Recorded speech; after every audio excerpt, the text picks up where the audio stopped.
What's the origin of the Germanic peoples? Or where are the Germans from? This question is elusive because of two reasons. One is that the Germans, although they had a runic script at some point, they wrote on birch tree parchment and they built their monuments and buildings with wood. All of it over time was lost. But the other reason is that the modern standard works about the origins of the Germans have never been translated into English.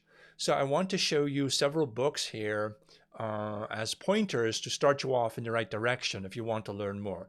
The short answer is that the Germanic peoples are a mixture of native Europeans, the Mesolithic hunter-gatherers, for example, who were white people, by the way, and they mixed with the arriving Yamnaya horse-riding elites, who literally became the elites of the local Europeans. They were also white people, regardless of any modern fiction and propaganda.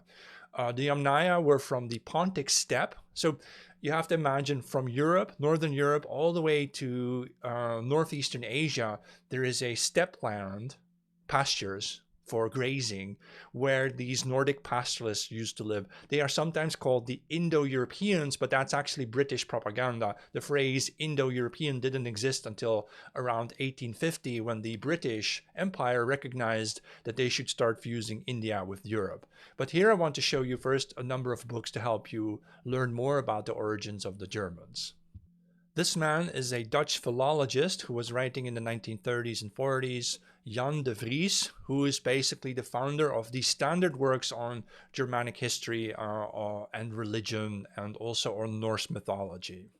He wrote this standard book called Altgermanische Religionsgeschichte, or rather the history of the old Germanic religion. It's extremely detailed and considered an academic standard work. So this is where you would start, but this book is not available in English. He also wrote this book in Dutch, De Germaanse Oudheid, or the ancient time of the Germanic peoples. Again, not available in English.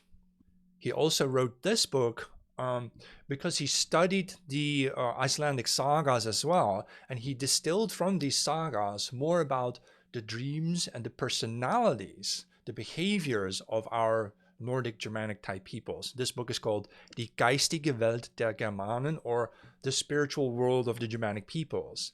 I own a copy of this one.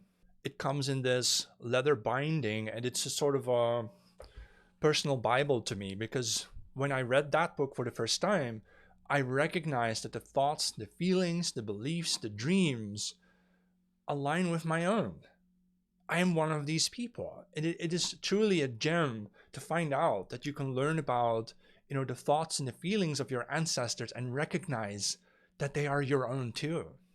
If you want to know more about those Yamnaya, those horse-riding elites who invaded Europe, this book is excellent by David Anthony, The Horse, the Wheel, and Language, how Bronze Age riders from the Eurasian steppes shaped the modern worlds. These are, as a Northwest European, these are going to be like a good third or half of your ancestry are these Yamnaya Bronze Age pastoralists.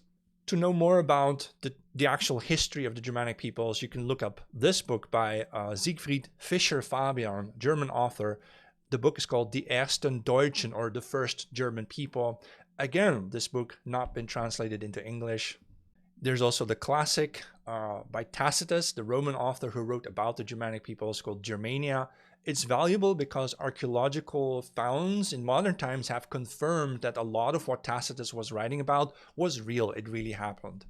And then there's this book available in English by Chris Kershaw, The One-Eyed God, Odin and the Indo, between brackets properly, Germanic Männerbünde. The Männerbünde, or a band of men, those were young men riding their horses who would terrorize small settlements like cities, the Celts cities. Perhaps they also went south to Greece. Maybe they even invaded part of the Middle East in those days. These men were a scourge on the earth. Basically, they were young men who perhaps couldn't get girlfriends in their small communities, and so they decided simply to roam the plains, hunting and looking for wealth.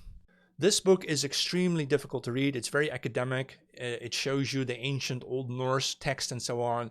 but it does also tell you a lot about the early social organization of these Männerbünde. In that sense, it's extremely valuable. And finally, there's this book, which I value very much. I own a copy of it too. It's The Cult of Odin, God of Death. Although it describes the character of the god Odin, claiming that before the Viking Age, Odin was actually Europe's god of death, because of the winter arriving every year, killing our trees, killing our plants and crops, and even our animals, the Europeans had a special relationship with death. Since we live so closely on the border of uninhabitable lands, further in the Arctic regions, of course, unlike certain people living in the subtropics where you can pick fruit whenever you want to, here life was always a struggle with death. And this book, again, also goes into the nitty-gritty detail of the Germanic way of life, their traditions, the way they buried their dead, their rituals, and so on. In that sense, it's again very valuable to learn more about your Germanic ancestors.